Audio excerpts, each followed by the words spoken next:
ani min juɓɓe kala kolare min no masi min nima noon de bava o tiyan no manquiri bisou quoi wannan bisou mais face ma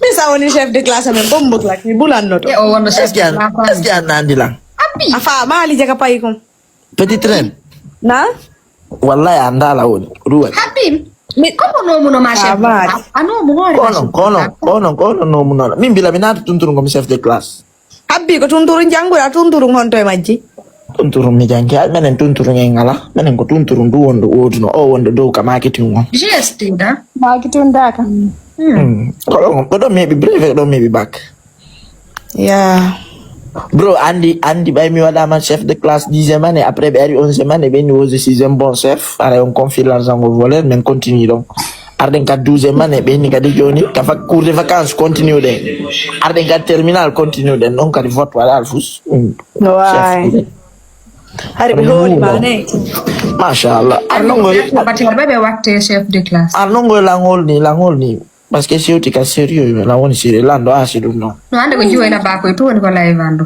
mimmi drame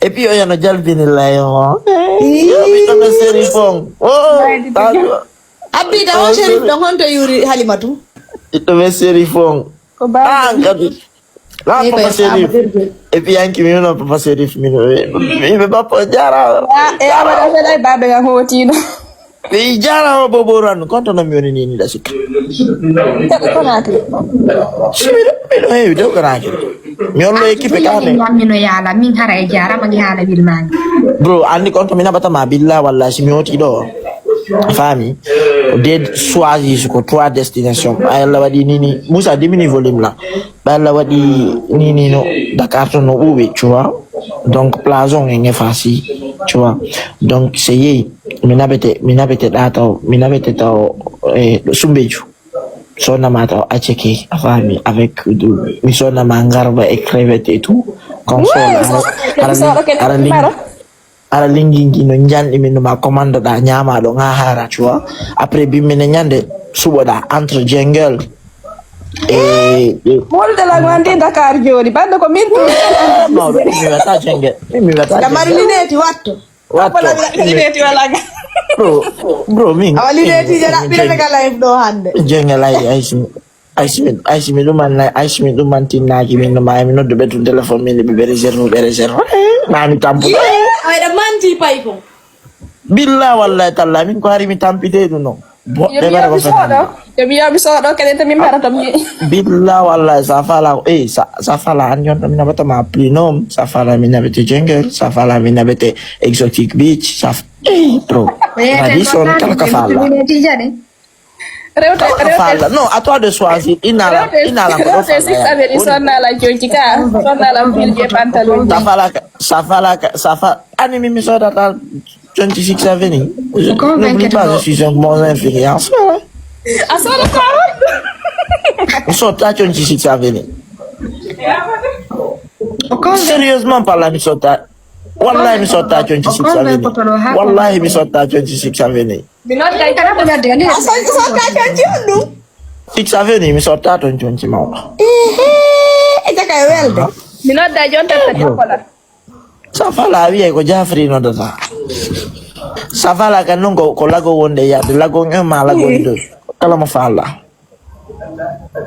amari lineti watto bro lima na on to mo woni ombo on non andi ko mon ma landade fimu on to mo woni ombo on to woni Black Panther ankari ko asatalde nani joyel ko fiilima ne jange commentaire Black Panther o parce que andi oɗa ko 2000 oɗa c'était en 2022 non ko 2022 oɗa ko 2022 waɗi ka ko 2023 ɓeɗa ɓutugoka compte yetta to photo ay fus almat ankadi almat réseau ɗo ɓe ƴettuɗo photo ji ani vidéo ji aɓe affiche ɗo ɓe yenni yaɓe rotti ɓe naati mi supprime almat na jama ko feetuɓe koy on to mo woni nayi mo Conakry to No mani anti O bobo njandi. C'est ça, on Black appelle afala kadine. Black gorko si jombi ya ciara jombani memenen koy pay koy billahi. awal dan mi jomba kabilan cete jonna. Aina situation matrimonial ma we be yafo. Oh beda ini yo. Yafo. Aku mana kata oh? Oh mana? Ene kwantu wonda mi wala ko fala mi ko. Min tu ya hali. Anki non man ni dala ngati to dai ko Allah walli mi. Fabela yo habbe o tiara jodo habbela. Bro. Di futti che fetti de gandi Almat. Allah on dum baybu. Fala ma jibo de la bije. Ko Allah walli mi anki mi way dum wan Hanki ngondo. Abota mi desactiva visibility angota madaga natu gata wala mi wala nge. Aktuno. Almat. Fiala bro, fiala imi daro datu. Fiala isa ucha. Oui, allô. Annoga. Ça va. Anti Hein? ko asi. Combo? Ko asi. Asi Alpha. Asi Alpha.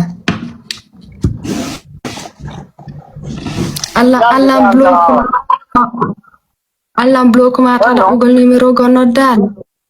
Allah block ma wata da ugol numero gono dal. Ande gari mi respecte ko compliqué là. Vas-y, débloque-moi, on continue sur WhatsApp. Je te débloque pas. Est-ce que tu sais à quel point tu m'as alors, comment tu comptes m'appeler? Comment tu veux que je t'appelle? Tu m'as bloqué sur WhatsApp. Comment je suis censé t'appeler? Awai da bugol comme en ami Facebook. D'ailleurs, tu es en Guinée depuis quand? Ton numéro bon. Est-ce que dans tout ça c'est pas important? Est-ce que tu sais à quel point tu m'as fait du mal? Si je sais à quel point je te fais du mal? En mode, tu m'as montré que cette fille elle est plus importante que moi. Non, arrête ça. Andy, min ko no madani dun no. Nyanda. Elle c'était une nouvelle, tu vois, non? Pas comme Wanda capte de délire. C'est toi qui devrais sauver mes fesses, mais tu as agi différemment. Moi, à ta place, mais ça va dire dun mi femme, parce que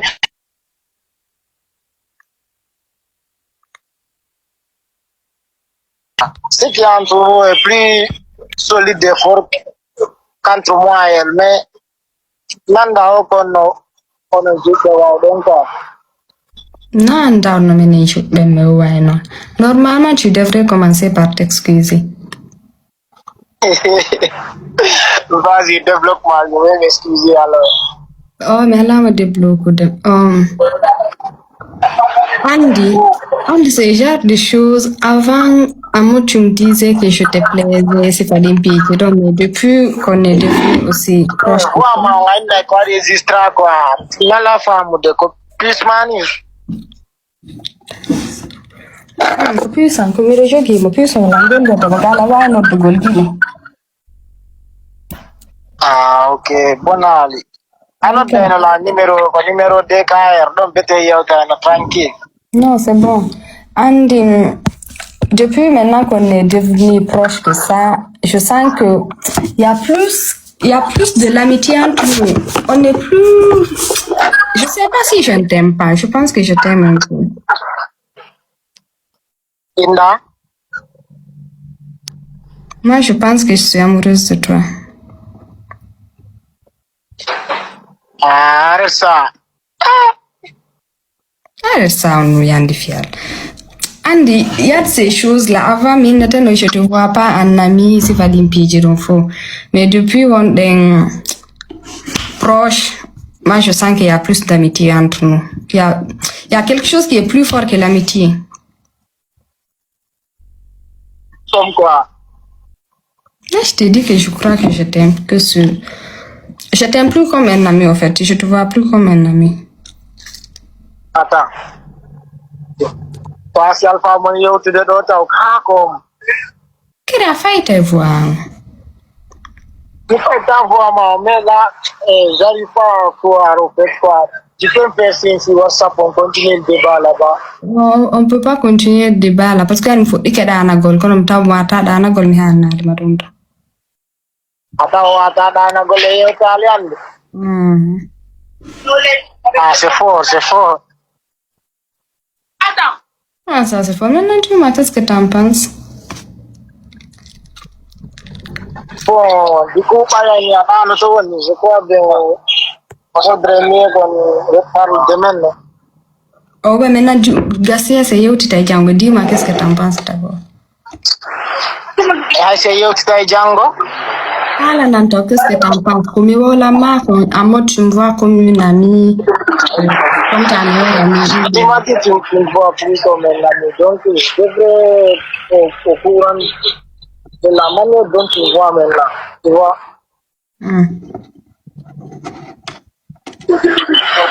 Oui? De femme. Tu peux m'expliquer un peu? Mira hal go mi repeta min je t'aime si tu vois plus comme elle cette relation même nous parce que moi je te vois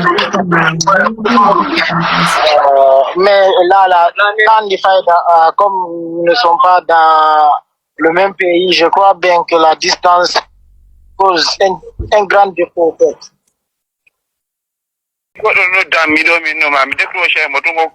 oronka wole na chita minga dio wo manoro ana te jawoni so mudi na chiti don kwa adio pale mi jodi binne makuno yo wo lo akuro ande ka da suli billahi kala la sunna hatta andi no ko mi hala ma ambu no ma ko man di be din alo di na mo ta ha ma tele mi hala antoni oti no yidu mama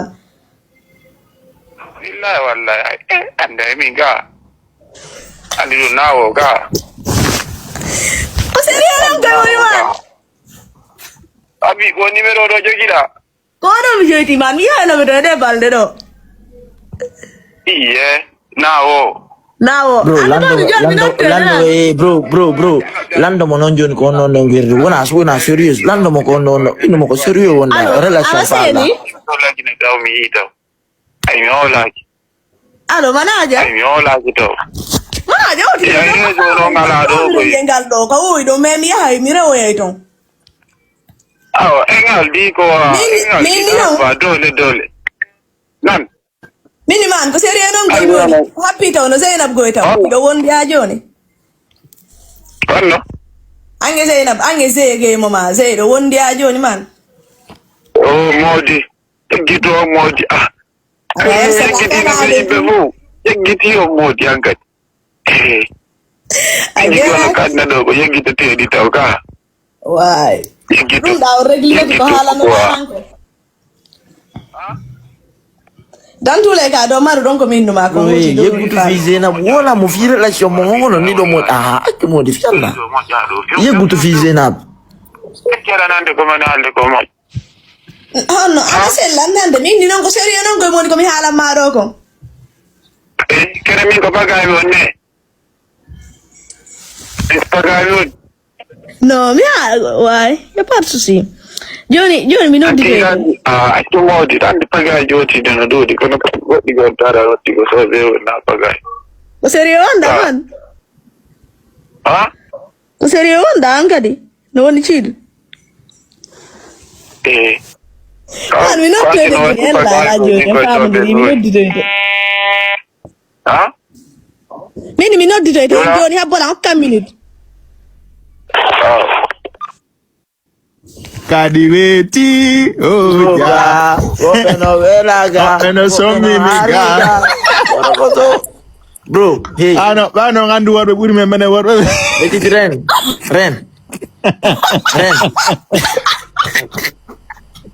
Ano ngandu warbe. Andu gorko buri men. Andi gorko buri warbe. No, mimi deposit. La.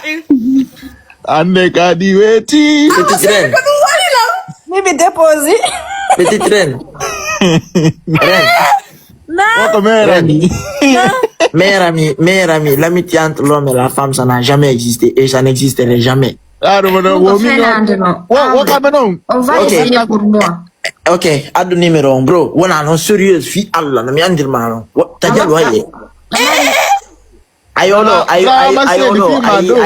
Ayolo, ay petit rendo, odo petit ren kanko deko ni sera mais an won sérieux bro, fi Allah. Adu numéro. Mi deko na ali men. Adu numéro, adana numéro. Abola. Amase ni gram mi do wadu ma big up ko wonti dawe dala baba bi. Amase no kere min procès min kanko paga en ne bro. Wo e pino Zainab go ya yeggi to ya yeggi to non kan. Amase dino buza ma bila ka won don to sokoy. Wo ya yeggi to je wo ya yeggi Zainab. Kudu na boy la. Andi ko fionu ngamase dino detirama merami mi wolna ma hande. Ko suudu ma ko apo explique na ma andi black andi odo be sikude be andi worbe be mbudi andi ko fionu ngama sidi detirama merami. C'est parce que il est venu envers toi au début que l'on a de nom afami o ya non porte ouvert o tay no merami o ya rata ha we boya porte ouvert quoi. Mais il dit encore meilleur ami depuis l'enfance que ko birdi no modi ko birdi no TikTok. Abbo taw petit train. Gorko no di passer. Gorko respectivement. Gorko no di passer ha ma ma di. Andi min petit train no madone billa wallahi tallahi ni sama kala andi mi jokki go 2 ans simi keliku. Gorko no di passer han so hina no na fa. 2 ans billa wallahi tallahi 2 ans simi keligo. Onne amitié amengo na indugol duggo onne amitié modi ko birdi ko amitié birdi l'homme et la femme ça n'a jamais existé hala ta do afola pay ku afala panku na fe di madini. Alimat Messenger. andi ko no di tanela ngama seni to Andi ko no ngasi adana mi na bana mo do jon. Alimat pay ku happe ko pay ku abi mi no di tamo abi mi no Peti awane ni dress of dama ko fi dare ni jobe onda langi nyorirde. wallahi billah bro restaurant kala mo fal da Dakar ende Dakar min nam na beti day 3 fois ma 4 fois kono de wotere ya hay ça va la kadi ko le 24 do wonde wadde habi ko seri hartay woni wallahi Black Panther o fena woni nani la mi di do bro wala nga boya da kay aéroport yi kay repon e pin non joni mo manti yona jata taxi babe ma ko be dame fatuji men pay ko ni dame fatuji bro dame fatuji men Bem mawela jawata avion men Dem mawela jawata avion men men mo passeport ko na yoni ko Dakar gine tum men bro la ya de sobe asi maintenant c'est pas ma bana bro parti on bo ndas legal gankani kisoso woni kisoso Yof mi mo kisoso don wo kisoso awa bro asi jalla ay ko ju yete ko gali wato do kala bis walon gal Dakar wadi to ga ya joni randi taw terminis bis jede fop bro kunjuno jawai bis ay ko miawno Dakar première fois ala bala ya de kambas jibi foki di yaldo go bi don de Albert sama ko bis alo ga ya to do itu santiago kage bay solo ngal ya de kambas abola mala mali matana abola mala mali fi yalla abola gonga mana ni oya selu jalinge bus wara la jale be do tala bel sira car rapide petit ça alu kadi franga ya hay 10 km ni yara ni gando car rapide no wara no la kanam pasi yoto gawa dani kanam pasi ende mi jawi ko mi be randa kinam pas mi ci be landa kinam yobata nyande sam franga ngo mi bil kitay kage petit trader man tante men ay ko ngesu ma ala tas me même bulana to ko joni wadu do ya holu de la ngino lan do habbo mi holla be hom lima do wala la lima kamera ya holu de la ngino lima active do yi indi rice yow et puis alma tout fini yi halu la ba Allah